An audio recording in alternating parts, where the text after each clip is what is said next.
I never imagined standing in my own driveway would make me a criminal. But that was exactly how the morning began. The sun had barely climbed over the rooftops when I stepped outside with a cup of coffee, thinking about nothing more serious than getting to work on time. That calm shattered the moment a black SUV stopped in front of my house. Karen Whitmore stepped out like she owned the street, heels clicking against the pavement, her face tight with authority and something colder underneath. She wasn't alone. Two men followed her, both wearing jackets with the HOA logo stitched proudly across their chests, as if that patch gave them the right to intimidate anyone they chose. Karen didn't greet me. She didn't even say my name. She raised her hand, pointed directly at my feet, and announced, loud enough for half the block to hear, that I was trespassing on HOA-controlled property. For a moment, I honestly thought it was a joke, some kind of misunderstanding that would clear itself up once she realized how absurd it sounded. Instead, she doubled down. She claimed the driveway, the sidewalk, even the strip of grass along the curb belonged to the HOA, and that I had been illegally accessing restricted common areas. The words felt rehearsed, legal, sharp enough to cut. I stood there frozen, coffee cooling in my hand, trying to understand how the ground I had parked on for years had suddenly become forbidden territory. Karen's eyes never wavered. She looked at me like I was a thief caught red-handed. What hurt almost as much as the accusation was the silence around us. Neighbors stood on their porches or watched from behind curtains, pretending not to see. I could feel their eyes on me, measuring, judging, relieved it wasn't them being singled out. My face burned with humiliation. I wanted someone to speak up, to say this had gone too far, but no one did. Karen thrived in that silence, in the way fear kept everyone obedient. She went on, explaining how the HOA had full authority over the roads, sidewalks, and green spaces in our community. According to her, my property rights ended where her power began. Every sentence sounded more insane than the last, yet she spoke with the confidence of someone who had never been challenged. I told myself it had to be a mistake, that maybe there was some paperwork confusion that could be cleared up with a phone call or a meeting. Then one of the men handed me an envelope. Inside were legal papers, formal, stamped, unmistakably real. The HOA was suing me for trespassing. My hand shook as I read my own name listed as the offender, the violator, the problem. In that moment, the quiet street felt hostile, unfamiliar, like it no longer belonged to me at all. As they walked away, Karen smiled, certain she had won. I stood alone in my driveway, staring at the pavement beneath my feet, wondering how it was possible to be accused of trespassing on land I had always believed was mine, and what land they were really claiming next. When I opened the court summons, my stomach dropped in a way I had never felt before. This wasn't a warning letter or another threatening notice slipped under my door. This was official, stamped, and unmistakably real. The HOA wasn't bluffing anymore. They weren't posturing in the street or hiding behind smug smiles. They were coming for my house, and they were using the legal system to do it.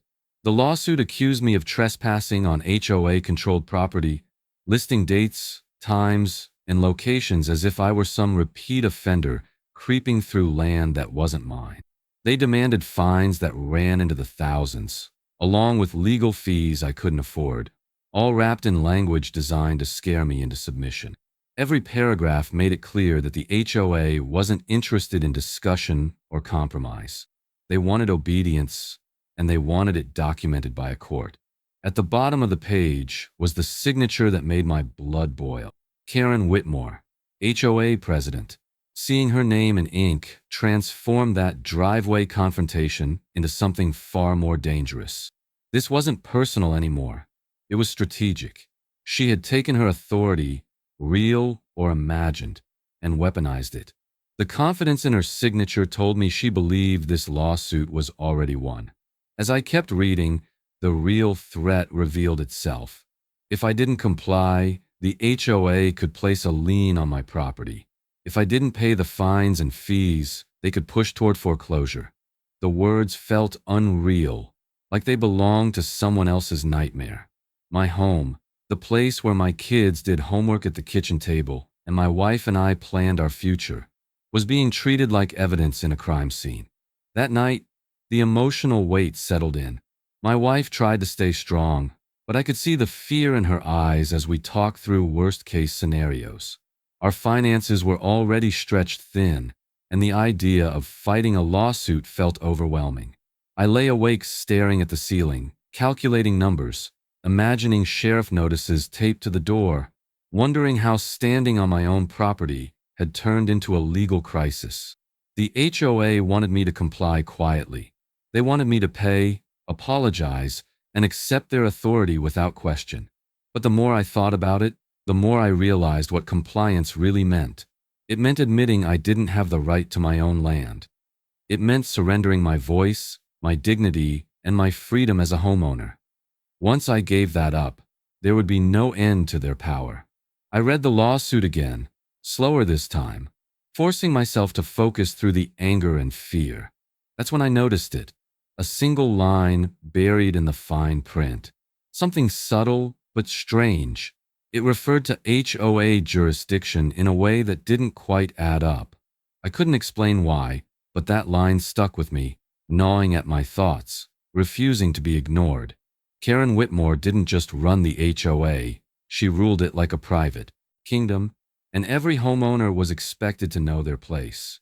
Before all of this, I only knew her as the woman who chaired meetings with an iron smile and spoke in polished phrases about community standards.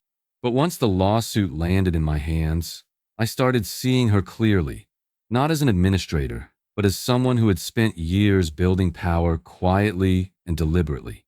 Karen hadn't lived in the neighborhood the longest, and she wasn't the most qualified, but she was the most relentless. She volunteered early, joined committees no one else wanted, and positioned herself as the only one willing to do the hard work. Over time, neighbors grew tired, busy, or intimidated, and Karen stepped into the vacuum. By the time she became HOA president, no one remembered voting her in so much as giving up. Authority, once handed over, is rarely asked back for.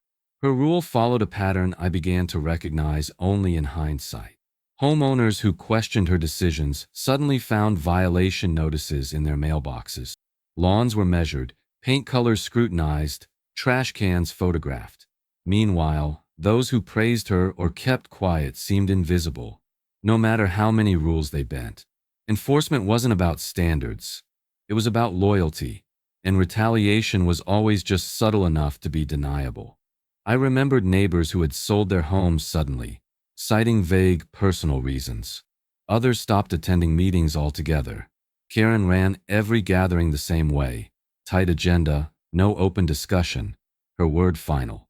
The board members sitting beside her rarely spoke, and when they did, it was only to echo her opinions.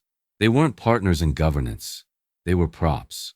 Whether they were afraid of her or benefiting from her favor, I couldn't tell, but none of them ever challenged her authority. As I replayed past encounters in my mind, I realized how carefully she used fear. She never raised her voice. She never threatened outright. She relied on implication, on the understanding that crossing her would bring consequences. That morning in my driveway wasn't an escalation. It was a culmination. I wasn't the first she'd targeted. I was just the first who refused to bow. What disturbed me most was how easily she convinced herself she owned us. She spoke about her roads, her common areas, her rules, as if the neighborhood were an extension of her personal property, and people believed her, or at least acted like they did. Fear has a way of reshaping reality, especially when it's backed by paperwork and lawyers. As I sat with the lawsuit spread across my kitchen table, I felt something shift inside me. Anger, yes, but also clarity. Karen's power felt enormous, but it also felt brittle, like it depended entirely on no one pushing back. The more authority she claimed, the more I started to question its foundation. Where did it actually come from? What gave her the right to decide who belonged and who didn't? That question wouldn't leave me alone, and the more I thought about it, the more I suspected that Karen Whitmore's kingdom might be built on something far weaker than she wanted anyone to believe. If they wanted a fight, I decided I'd start by digging into records they hoped no one would ever read. The lawsuit had done more than scare me. It had flipped a switch. I stopped seeing myself as a passive homeowner under attack and started thinking like someone who needed answers. Real ones. The kind buried in filing cabinets, not threatened out of people in driveways. A few days later, I walked into the county records office, a quiet building that smelled faintly of old paper and dust. It wasn't dramatic. No one there knew my name or my problem, and that anonymity felt powerful. For the first time since Karen accused me of trespassing, I wasn't being watched or judged. I was just another citizen asking to see public records, something I had every right to do. I started with property plats, pulling maps that showed boundaries, easements, and ownership lines. At first, everything looked normal. Just lines and labels spread across oversized sheets, but the longer I stared, the more questions surfaced. Roads I had always assumed were HOA controlled didn't clearly transfer to them. Some green spaces were marked differently than Karen had claimed. I made copies, highlighting sections, telling myself not to jump to conclusions too fast. Next came zoning maps and development approvals. I compared dates, signatures, and references, flipping back and forth between documents. That's when the first inconsistency appeared. One filing referenced an HOA authority that should have been backed by a county approval, but that approval wasn't there. I checked again, then again, convinced I'd missed it. I hadn't. The paper trail simply stopped. I asked the clerk if there were older records stored off-site. She helped me search archives, boxes that hadn't been opened in years. Still nothing. No formal document granting the HOA control over certain areas they now claimed as their own. No clear incorporation approval tied to the boundaries Karen enforced so aggressively. The absence felt loud, like a missing puzzle piece you can't ignore once you notice the gap. That night, I spread everything out across my dining table. Maps, copies, notes scribbled in the margins. What started as cautious curiosity turned into focused determination. I pulled up state databases online, searching for incorporation filings, amendments, anything with the HOA's name on it. Hours passed unnoticed. Midnight came and went. My coffee went cold, but my mind stayed sharp, fueled by the possibility that Karen's authority wasn't as solid as she pretended. The deeper I went, the more obsessive it became. I cross-referenced parcel numbers, compared developer filings with county approvals, and tracked timelines down to the month. Each inconsistency chipped away at the image of the HOA as an unquestionable power. This wasn't chaos. It was sloppiness. Or worse, assumption turned into policy, enforced without proof. At some point, I found myself rereading one development approval from years ago, focusing on a section that referenced future HOA formation. It clearly stated that final authority required an additional county sign-off once construction was complete. I searched for that final approval, convinced it had to exist somewhere. I checked digital records. I checked physical files. I even asked another clerk to help me search under alternate names. Nothing. My hands started to shake as the realization set in. If that approval was missing, then everything built on it. The HOA's claimed authority over roads, sidewalks, and common areas was on unstable ground, maybe non-existent ground. I leaned back in my chair, staring at the papers, feeling a mix of fear and something dangerously close to hope. One missing document doesn't prove everything, I told myself. But it was enough to change the direction of the fight. Karen had sued me assuming I'd fold, assuming I'd never look behind the curtain. She never expected me to dig this deep. And as I gathered the papers into a neat stack, I knew one thing for certain. If this approval truly didn't exist, then the lawsuit against me wasn't just wrong. It might have exposed something far bigger than Karen Whitmore ever intended. The surveyor looked at the map, then at me, and said 5 words that changed everything. This doesn't add up. Until that moment, everything I had uncovered felt theoretical. Documents, missing approvals, Lines on paper. Important, yes, but still abstract. I needed something concrete, something that translated legal confusion into physical reality. That's why I hired an independent land surveyor, someone with no ties to the HOA and no reason to sugarcoat the truth. He arrived early on a cool morning, carrying equipment that looked far more serious than the threats Karen had hurled my way. I handed him copies of the plats and records I'd pulled from the county, explaining the lawsuit and the HOA's claims. He listened quietly, flipping through the pages with a calm focus that made me nervous. Professionals like him didn't react unless something truly stood out. When he stopped, frowned, and looked back at me, I knew we were no longer dealing with assumptions. We walked the property together, moving from my driveway to the sidewalk, then toward the street Karen had claimed was HOA-controlled. He took measurements, marked points, and compared them to the official records. The longer he worked, the quieter he became. Finally, he pulled out one of the maps, spread it across the hood of his truck, and said those words. "This doesn't add up. According to the legal boundaries, the roads and sidewalks weren't deeded to the HOA at all.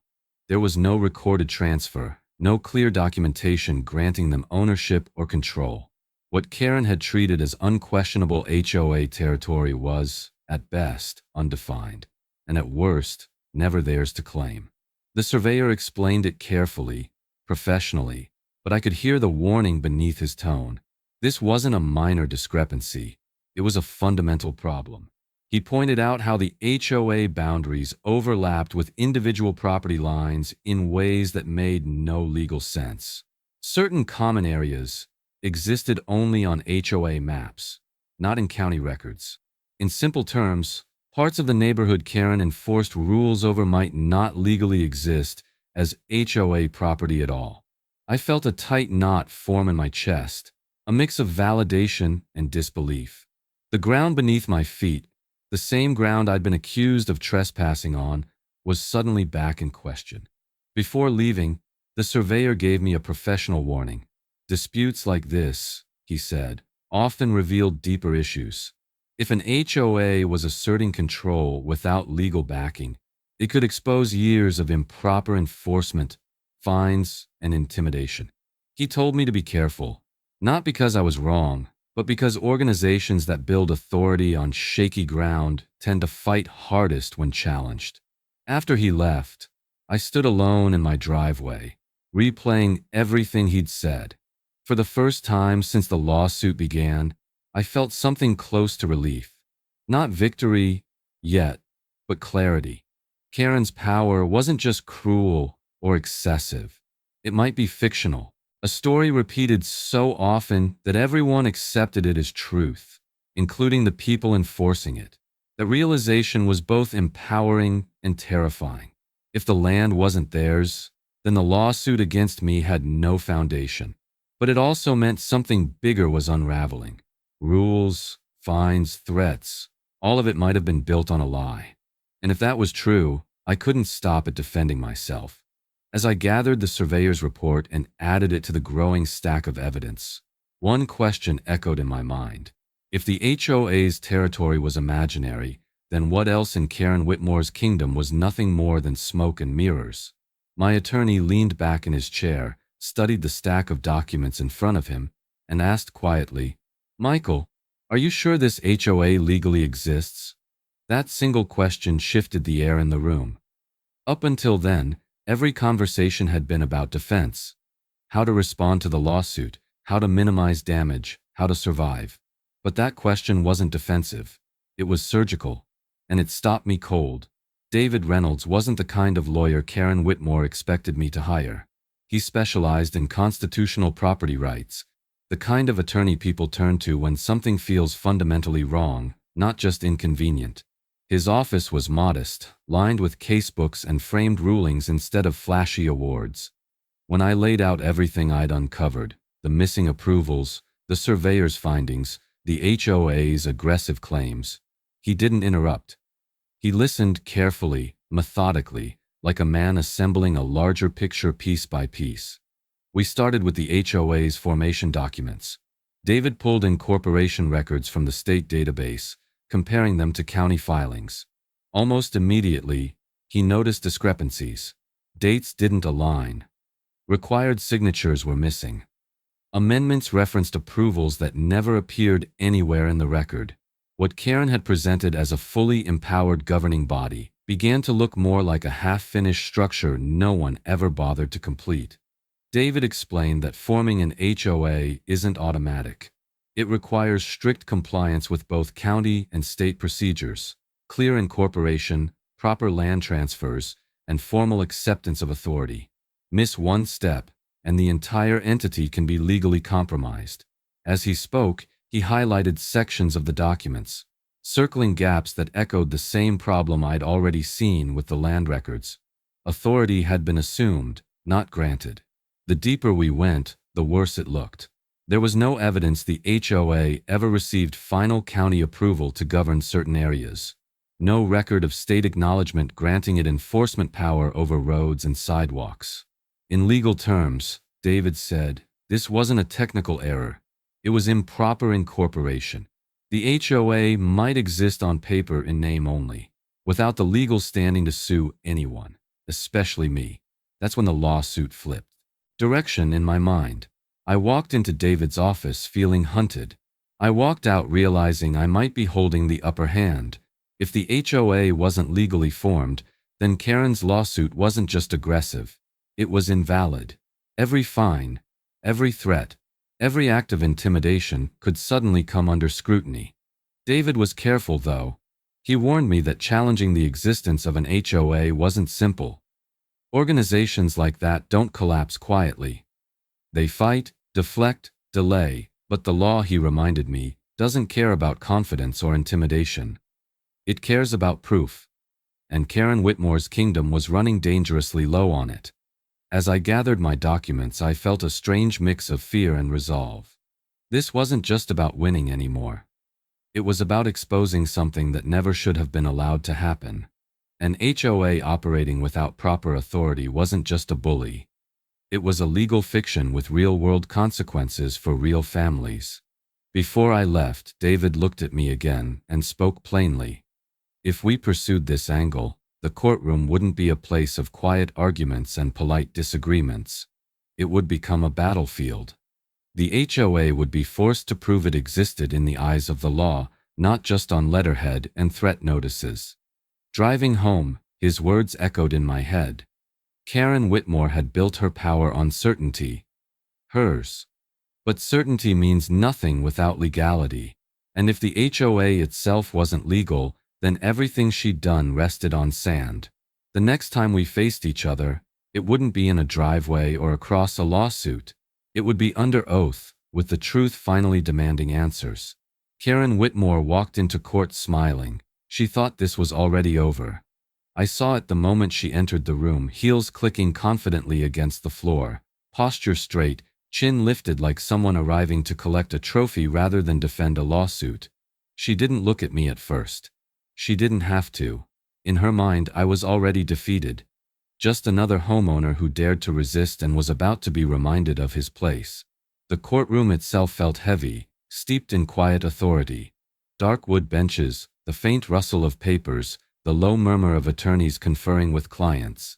I sat beside David Reynolds, my hands folded tightly, trying to steady my breathing. This was no longer abstract or theoretical. This was where Karen's power would either be validated or questioned in front of a judge who didn't care about her titles or intimidation tactics. The HOA's attorneys moved with polished confidence. They laid out their case like it was routine, citing bylaws, enforcement authority, and community standards. Their voices were smooth, practiced, as if they delivered the same arguments countless times before. Karen sat behind them, nodding occasionally, her expression smug and assured. She looked every bit the ruler of her private kingdom, certain the court would rubber stamp her version of reality. As they spoke, I felt my anxiety spike. This was the system Karen relied on. Formal language, legal theater, the assumption that no one would look too closely. For a moment, doubt crept in. What if we were wrong? What if the missing documents didn't matter as much as we thought?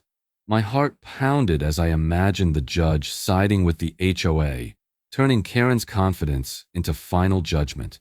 Then the judge began asking questions. They weren't hostile, but they were precise. Requests for clarification, questions about dates, authority, jurisdiction. The kind of questions that seem simple on the surface but carry weight beneath them. I watched the HOA attorneys hesitate, glance at their notes, adjust their answers. Karen's smile tightened, just slightly.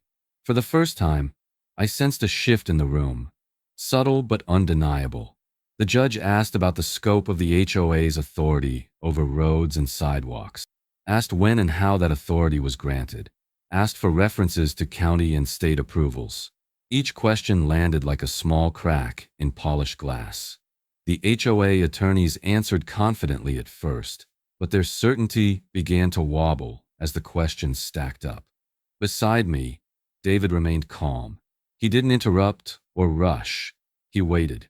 That patience steadied me, grounding my nerves. Quiet hope crept in, battling the anxiety that had followed me into the courtroom. The judge wasn't buying the performance outright. He was listening, but he was also probing. Karen shifted in her seat. I noticed it because I'd never seen her do that before. She crossed and uncrossed her legs, leaned forward, whispered something to her attorney. The confidence she'd carried in with her didn't disappear, but it dulled, like a spotlight losing power. This courtroom wasn't her neighborhood. Fear didn't work here the way it did on quiet suburban streets. After the HOA finished presenting, there was a brief pause. The judge looked down at his notes, then up at David. My pulse hammered in my ears. This was the moment everything hinged on. David rose slowly, deliberately, his movements controlled, his voice steady when he spoke. He didn't argue. He didn't accuse. He simply asked the judge for permission to submit new evidence. The room went still. Karen's head snapped up. Her smile vanished completely, and in that silence I knew something had changed, something she hadn't prepared for, something that could turn her certainty into panic. Silence fell when the judge asked the HOA for proof it was ever legally formed. It wasn't dramatic at first. No raised voice, no gavel slam. Just a calm, deliberate question that hung in the air longer than it should have. The kind of question that sounds routine, until you realize no one is ready to answer it. The judge leaned forward slightly and asked the HOA's attorneys to provide incorporation records, land transfer documents, and county approvals establishing their authority. Not summaries, not references. Actual proof, paperwork, a legal birth certificate. I felt my chest tighten as the words landed, because this was exactly where every road David and I had followed had led. This wasn't about my driveway anymore. This was about whether the HOA had ever existed the way Karen claimed it did. The attorneys froze for just a beat too long. Then they began flipping through folders, whispering urgently to one another, shuffling papers that suddenly looked thin. Their earlier confidence evaporated, replaced by forced professionalism. They spoke about filings, amendments, historical practices, but the judge stopped them. He wanted documents, not explanations. Dates, signatures, approvals. I glanced at Karen Whitmore, and for the first time since this nightmare began, she looked genuinely shaken. Her posture stiffened, her jaw clenched, and the color drained from her face. This wasn't a hostile homeowner she could intimidate or a neighbor she could silence. This was a judge demanding accountability. The power she wielded so easily outside these walls meant nothing here. As the attorneys attempted to respond, cracks began to widen. They submitted partial records, documents that referenced approvals without attaching them. The judge examined each page carefully, his expression tightening. He asked where the county's final authorization was. Asked where the recorded deeds transferring control of roads and sidewalks could be found. Each unanswered question chipped away at the illusion Karen had spent years maintaining. David stood when invited, presenting the survey, the county records, the missing approvals we'd identified. He spoke calmly, methodically, letting the evidence speak for itself. The contrast was striking. Where the HOA relied on assumptions and authority, David relied on facts. And facts don't flinch under scrutiny. The judge's tone shifted then, not angry, but sharp, focused. He addressed the HOA attorneys directly, pointing out that enforcement power requires lawful formation, that fines, lawsuits, and threats must rest on legal standing. Without it, everything collapses. The room felt smaller, heavier, like everyone present understood the gravity of what was unfolding. Karen whispered urgently to her counsel, her hands gripping the edge of the table. I could see it now. The fear she'd spent years exporting to others finally turning inward. This wasn't just about losing a case. This was about exposure, about years of unchecked control suddenly placed under a microscope. The judge paused, reviewed his notes, and then issued an order. A full review of the HOA's legal formation, authority, and land claims. All relevant documents were to be produced. Until then, the court would not assume legitimacy. The words were measured, but their impact was explosive. As the gavel came down, Karen's shoulders sagged ever so slightly. The kingdom she ruled so confidently was being audited by reality itself. Walking out of the courtroom, I felt a cautious surge of vindication. Nothing was decided yet, but something fundamental had shifted. The judge had asked for the HOA's birth certificate, and in that moment it became clear that Karen Whitmore's power wasn't just being questioned, it was beginning to crumble. The words echoed through the courtroom. This HOA lacks legal standing. For a split second, I wasn't sure I'd heard them correctly. My mind replayed the sentence again and again as the meaning finally sank in. The judge wasn't speculating. He wasn't warning. He was stating a conclusion grounded in evidence and law. And with that statement, the foundation Karen Whitmore had built her authority on cracked wide open. The judge methodically laid out his findings, speaking with the calm precision of someone who understood the weight of every word. He explained that the HOA's authority had been improperly constructed from the beginning. Required incorporation steps were never completed. County and state approvals were missing. Land transfers that should have legally granted control over roads and common areas simply did not exist in the record. What the HOA claimed as unquestionable power was, in reality, a structure built without permission or oversight. As he continued, it became clear that the implications reached far beyond my case. Without lawful authority, the HOA had no right to enforce rules, levy fines, or bring lawsuits. The judge stated plainly that control over roads, sidewalks, and green spaces must be clearly deeded and approved. In this case, it wasn't. Those areas were never legally transferred to the HOA, no matter how often Karen said they were. Then came the moment that hit me hardest. The judge addressed the lawsuit directly, declaring the trespassing claim against me invalid. I hadn't trespassed on HOA property because, legally speaking, there was no HOA property for me to trespass on. A quiet ripple moved through the courtroom, followed by audible gasps from observers seated behind us. I saw neighbors I recognized, people who had stayed silent for years, exchange stunned looks. The truth was no longer something whispered behind closed doors. It was being spoken aloud, on the record. I turned my head just enough to see Karen Whitmore's reaction. Her expression collapsed in real time. The confidence, the arrogance, the certainty. It all drained from her face. She stared straight ahead, blinking rapidly as if refusing to accept what was happening.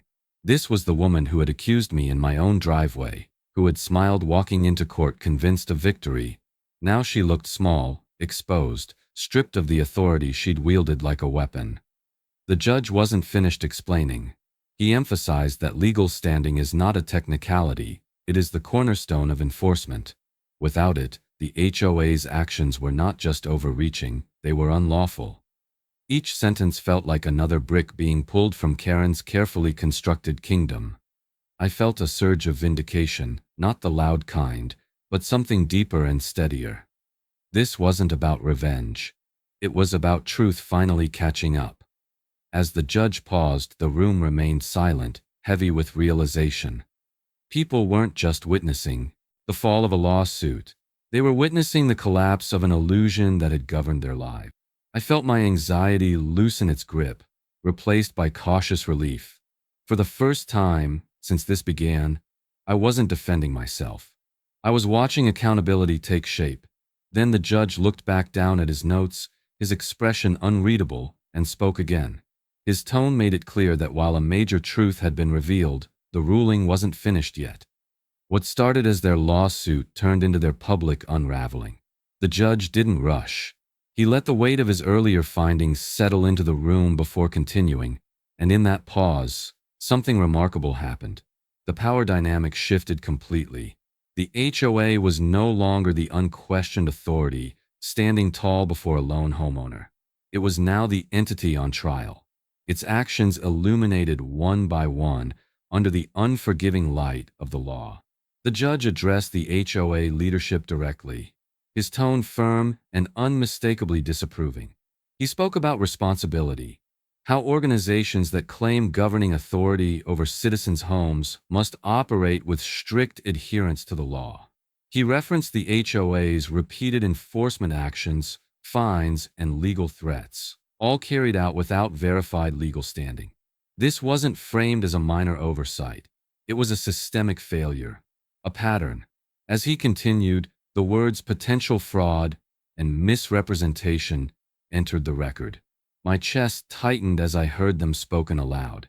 The HOA, under Karen Whitmore's leadership, may have knowingly presented itself as a legally empowered entity when it was not.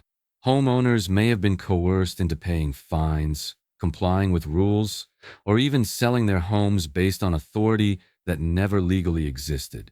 The courtroom stirred as the scope of that implication became clear. Then something unexpected happened.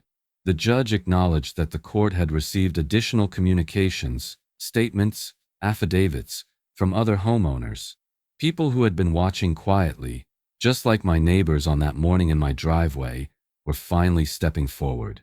They described selective enforcement, retaliation, intimidation, and fear. Stories that mirrored my own, now forming a pattern too consistent to ignore. I could feel Karen unraveling beside her attorneys. She leaned forward, then back, whispering urgently, her composure fracturing with every new revelation. This was no longer a situation she could control with confidence or carefully chosen words. The narrative was slipping out of her hands, replaced by testimony and evidence she couldn't silence. The judge addressed the financial implications next. He spoke about fines that may have been unlawfully collected, legal fees imposed without authority, and the possibility of restitution. The word penalties hung in the air, heavy and unmistakable. Karen's face tightened, her jaw clenched as if holding back a reaction she could no longer afford to show. The cost of her rule, financial and emotional, was finally being tallied. As the proceedings continued, it became clear this lawsuit had done the opposite of what Karen intended. Instead of isolating and punishing me, it had forced a reckoning. Her decision to drag me into court had opened the door to scrutiny she never anticipated. Every document, every enforcement action, every threat letter was now subject to review. Her kingdom of fear was being dismantled in public, piece by piece. I sat there absorbing it all, a strange calm settling over me. The anxiety that had once consumed me was replaced by something steadier, validation, not just for me, but for everyone who had been made to feel small, powerless, or alone. This wasn't just my fight anymore. It had become a collective awakening. Karen's loss of control was unmistakable. She interrupted her attorney once, then stopped herself when the judge shot her a sharp look. The woman who once commanded rooms with silence now couldn't even speak without permission. Watching that transformation wasn't satisfying in a petty way. It was sobering. Power misused always leaves damage behind, and now that damage was visible to everyone. As the judge reviewed his notes one final time, the room grew quiet again. The exposure was complete. The abuse laid bare. All that remained was the decision. I felt my pulse quicken, knowing the final ruling was coming, one that would determine not just the outcome of my case, but the future of an entire neighborhood. The judge straightened in his seat, his expression firm and resolved. He was ready to issue the final ruling. With one ruling, the judge restored what fear had stolen, our freedom. His voice was steady, deliberate, and impossible to ignore as he delivered the verdict that would change everything. The HOA's lawsuit against me was dismissed with prejudice, meaning it could never be refiled. The words landed with finality, like a door slamming shut on months of intimidation, stress, and sleepless nights. Karen Whitmore's attempt to brand me a trespasser ended right there. Not with compromise, but with complete rejection. The judge didn't stop at dismissal. He went further, addressing the heart of the problem. The HOA's authority was formally stripped, its enforcement powers suspended pending further legal review. Without lawful standing, it could no longer issue fines, threaten liens, or claim control over land it never legally owned. The kingdom Karen had ruled through fear and assumption was dissolved in a matter of minutes, undone by facts she could never produce. Then came the part that made the room collectively inhale. The court ordered restitution. Fines collected under unlawful authority were to be reviewed, with refunds issued where appropriate. A full audit was mandated. Financial records, enforcement actions, governance procedures, all of it subjected to independent scrutiny. The judge made it clear that operating as an HOA without proper legal formation was not a harmless mistake. It was a serious breach of trust with real consequences. I looked around the courtroom as the verdict sank in. Neighbors I recognized from my street, people who had once avoided eye contact, now sat upright, their expressions a mix of disbelief and relief. Some whispered to one another, others wiped tears from their eyes. For years, they had lived under rules they assumed were unchallengeable. In that moment, they realized they had never been powerless, just misled. Karen Whitmore didn't look at anyone. She stared straight ahead, her face rigid, her hands clenched together so tightly her knuckles turned white. There was no speech, no protest, no dramatic exit. The authority she once wielded so effortlessly had evaporated, leaving behind only silence. Watching her sit there, stripped of control, I felt no triumph, only closure. Accountability had replaced fear, and that was enough. As the judge concluded, I felt a weight lift from my chest that I hadn't fully acknowledged carrying. The anxiety, the anger, the constant vigilance, it all loosened its grip. I thought about my family, about the nights spent worrying over legal fees and foreclosure threats, about the moment I was accused in my own driveway like a criminal. All of it led here, to a courtroom where truth finally mattered more than intimidation. Outside the courthouse, neighbors gathered in small groups, talking openly for the first time in years. Plans were made to rebuild, to form something transparent and lawful, or maybe nothing at all. For once, the future felt like a choice instead of a mandate. As I stepped into the sunlight, I realized this verdict didn't just give me my peace back. It gave us our neighborhood back. But as relieving as that moment was, I knew something else too. Justice doesn't end when a gavel falls. What happened here had implications far beyond one lawsuit, one HOA, one street, and as I walked away from the courthouse, I understood that this fight wasn't truly over. It was only entering its next chapter. Standing outside my home afterward, I realized this wasn't just my victory. It was a warning. The street looked the same as it always had. Same trees, same sidewalks, same quiet suburban calm. But everything felt different now, because I finally understood how close I'd come to losing something fundamental. Not just my house, but my rights.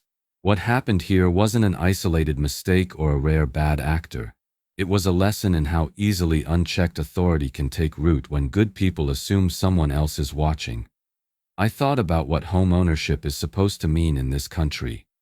It's more than a mortgage and a deed. It's security, independence, the belief that if you follow the law and work hard, your home is yours. That belief is woven deeply into the American promise. And yet, for months, that promise was threatened by an organization that operated without legal standing, backed by fear instead of law. That realization shook me more than the lawsuit ever did. What scared me most wasn't Karen Whitmore herself. It was how easily her power went unchallenged. Neighbors complied because they were afraid. Some didn't question fines because they assumed the HOA had authority. Others stayed silent because they didn't want to be next. That silence is what allows abuse to grow. Authority, when it isn't questioned, doesn't just enforce rules. It rewrites reality. I started thinking about homeowners across the country dealing with similar situations. People who receive violation notices and fines they don't understand, who are told they have no choice but to comply. How many of them assume the paperwork is always right? How many never think to ask whether the authority demanding obedience is even legal? If it could happen here, in a quiet neighborhood where everyone thought things were normal, it could happen anywhere. Karen disappeared from the neighborhood not long after the ruling. No farewell, no explanation. Her house went quiet, blinds drawn, her name no longer spoken with the same fear it once carried. The absence felt symbolic. Power built on intimidation doesn't survive exposure. Once the truth comes out, it has nowhere to hide. Her kingdom didn't fall because of anger or revenge. It fell because someone finally asked questions. As for me, I couldn't go back to pretending this was just a bad chapter to forget. Too many people had been affected. Too many had paid fines, lived in fear, or believed they had no voice. I realized I had a responsibility, not as a hero or an activist, but as someone who had seen how fragile our rights can be when we stop paying attention. This fight was never just about my driveway or my lawsuit. It was about drawing a line and saying authority must answer to the law, not the other way around. It was about reminding people that transparency isn't optional and that fear is not governance. The moment homeowners stop asking questions is the moment someone else starts taking advantage. As I stood there, keys in hand, looking at the house I nearly lost on paper, I felt resolve replace the exhaustion. I would speak out. I would tell this story. Not to relive the anger, but to pass on the lesson. Rights don't disappear all at once. They erode quietly, one unchecked demand at a time. If it happened here, it can happen anywhere. Unless homeowners stand up. If you've ever felt powerless against an HOA, share this story. Question authority. Demand transparency. Protect your rights, because no one should trespass on your freedom.